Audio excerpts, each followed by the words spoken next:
I have a comment, Judge. The first thing I want to say is this.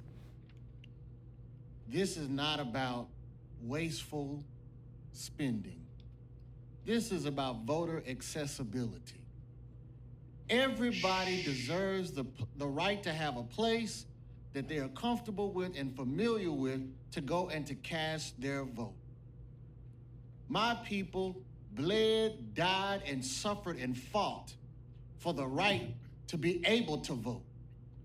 And to dismantle or to take those rights away from us that we worked hard to get is unacceptable on any level. It's not about money, it's about access. If it's only one person that goes to a voting site, so be it. That's one person that got to participate in the democratic process. It doesn't matter the cost. It matters making sure that everybody has access and the ability to go and vote and to let their voices be heard. If we want to really talk about it, let's talk about why there is voter apathy. Let's begin to build strategy around voter engagement. Instead of taking places away from people, we need to make it more accessible to the people. So as we talk about voter access, in 2021, Tarrant County voters had 48 early voting sites and 323 election day polling locations. In 2023, early voting sites decreased slightly to 44, but election day sites actually increased to 330. Under this proposal for November 2025, voters would be left with only 24 early voting sites, a 50% cut, and 214 election day polling sites, nearly 1/3 fewer than in 2021. Not to mention, many of the closures are concentrated inside the 820 loop, leaving Central Fort Worth, including historic Black and brown neighborhoods, disproportionately affected. That, my friend, is problematic. All college campus early voting sites have been eliminated, disenfranchising young voters, first-time voters, and working students who depend on accessible polling near their college campus. Let this sink in.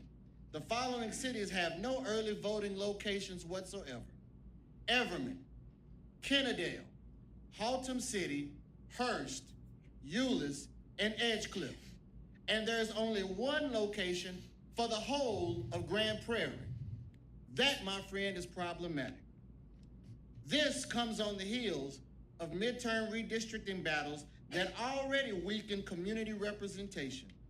Now, reducing polling locations is in my opinion, a direct continuation of attacks on every citizen's fundamental right to vote. Once the number of polling places decreases, it rarely rebounds. The precedent being set here risks locking in long-term voter suppression, in my humble opinion. In the 2023 election, turnout was just 12.48% of registered voters, and 5 sites saw fewer than 300 voters. Instead of closing sites, again, we should be asking why turnout is so low and addressing excess barriers. Residents without cars, who rely on public transit, or who juggle multiple jobs will face the greatest burden when polling sites are miles farther away or reduced altogether. And let me add this. This is part of the systemic problem. We have people who do not connect and resonate with the people in the community. We don't have people who are here, who are making decisions, who are poor, who work multiple jobs, who have transportation issues, who have childcare issues, and all of these barriers facing them. But they are the ones that are making the decisions for these individuals. We're leaving these people out of the process. We're making them invisible. And that ain't right. Our job is to represent every representative, every person in the county. The ones that look like us, the ones that don't look like us, the ones who have what we have, and the ones who don't. Everybody needs to be included in this process. And the way it is presently presented, they do not. And that's problematic. And we need to look at the humanness of ourselves and begin to see people for who they are and where they are and what they need, and not make decisions and judgments based upon our experience and our lens. That's what we're doing. We're making decisions based upon our personal lens. And we're not taking into account what the people who will be affected by this need. I want you to think about that. While state regulations and budgets create pressures, disenfranchising entire communities is not an acceptable solution. Democracy should not be sacrificed for administrative convenience or cost savings.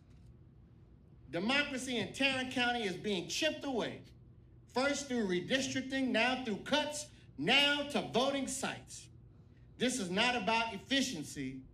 It's about eroding access and silencing voices.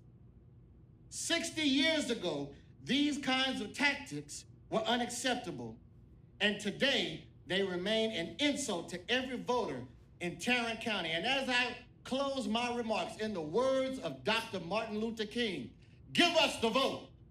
We're not asking for it. Give it to us because it belongs to us. Thank you.